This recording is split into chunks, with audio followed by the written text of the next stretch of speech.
আমরা honourable supreme কোর্টে যে আজকে হিয়ারিং হয়েছিল ওখানকার যে অবজারভেশনস সংবাদ মাধ্যমে এবং ভার্চুয়াল হিয়ারিং এ যেটা আমরা নোট করলাম তার পরিপ্রেক্ষিতেই আমরা আপনাদেরকে কিছু বলার জন্য এখানে ইনভাইট করেছি।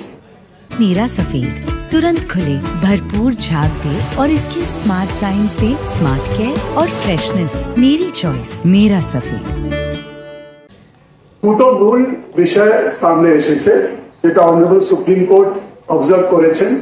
আমাদের যারা জুনিয়র ডক্টরস ভাই বোনেরা আছে they should join their duties by 5 PM tomorrow যাতে ওরা মানুষকে পরিষেবা দিতে পারে। এটা আমরা সবাই নোট করছি, সাধারণ মানুষ পরিষেবা না পেয়ে অনেক কষ্টে আছে এবং যারা ডক্টরস ওরা ওদের যদি পরিষেবা দেয় তাহলে সকলেই উপকৃত হবেন। আজকে মাননীয় মুখ্যমন্ত্রীও আবেদন করেছেন, রিকোয়েস্ট করেছেন যাতে জুনিয়র ডক্টরস কালকে 5টার মধ্যে পরিষেবাতে যোগদান দিতে পারেন, ডিউটিস জয়েন করতে পারেন। আমরা এখানেও আবার রিট্রেট করছি আমাদের সকল ডক্টরসদেরকে, জুনিয়র ডক্টরসদেরকে যাতে ওরা ওদের ডিউটিস গুলো রিজিউম করুক আগামীকাল 5টার মধ্যে।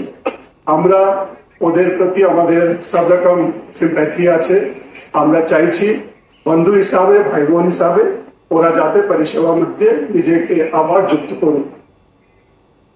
সেকেন্ড পয়েন্ট যেটা অনারেবল সুপ্রিম কোর্ট অবজার্ভ করেছেন যে আমাদের বিভিন্ন সেফটি সিকিউরিটি মেজার্স নিয়ে যে ব্যবস্থা করার এটা দ্রুততার সঙ্গে করতে হবে।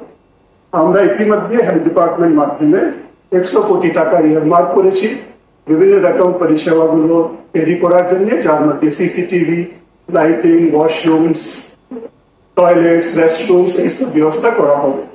আমরা এটা দ্রুততার সঙ্গে করব এবং 7 দিনের মধ্যে যেটা টাইম দেওয়া হয়েছে বিভিন্ন জায়গায় সবার সহযোগিতা নিয়ে হসপিটাল অথরিটিস, ডক্টর সবাইকে স্টেক হোল্ডার্সকে কনসাল্ট করে আমরা যেখানে যেখানে সিসিটিভি, যেখানে লাইটিং এর ব্যবস্থা, যেখানে ওয়াশরুমের কাজ করা এটা আমরা শুরু করব। এখানে আমাদের তরফ থেকে আমরা খুবই এক্সপিডিয়েন্ট ওয়েতে কাজ করতে চাইছি যাতে আমাদের ডক্টরস যারা মানুষকে পরিষেবা দিচ্ছেন ওরা সুষ্ঠু পরিবেশের মধ্যে এইসব পরিষেবা দিতে পারে। আমার এই দুটো মেইন পয়েন্ট ছিল যেটা আমি আপনাদের সামনে আলোচনা করতে চাইছিলাম। তৃতীয়ত একটা বিষয় আরো আছে রিগার্ডিং সিকিউরিটি। এই ক্ষেত্রে আমাদের বিভিন্ন রকম সিকিউরিটি অ্যারেঞ্জমেন্টস এর ব্যবস্থা আছে। অনেক হসপিটালসে, মেডিকেল কলেজে প্রাইভেট সিকিউরিটিও আছে যাদের আমরা আরো স্ট্রেংথেন করছি এবং আরো নতুন যারা সিকিউরিটি পার্সন ওদেরকে এনগেজ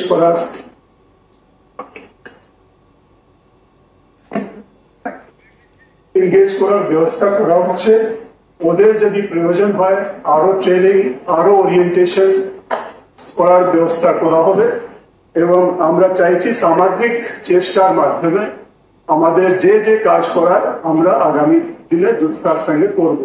আমাদের পুরো টিম এই কাজের জন্য প্রস্তুত আছে এবং সবার সঙ্গে কনসাল্ট করার পরে এই কাজগুলো দ্রুততার সঙ্গে করব।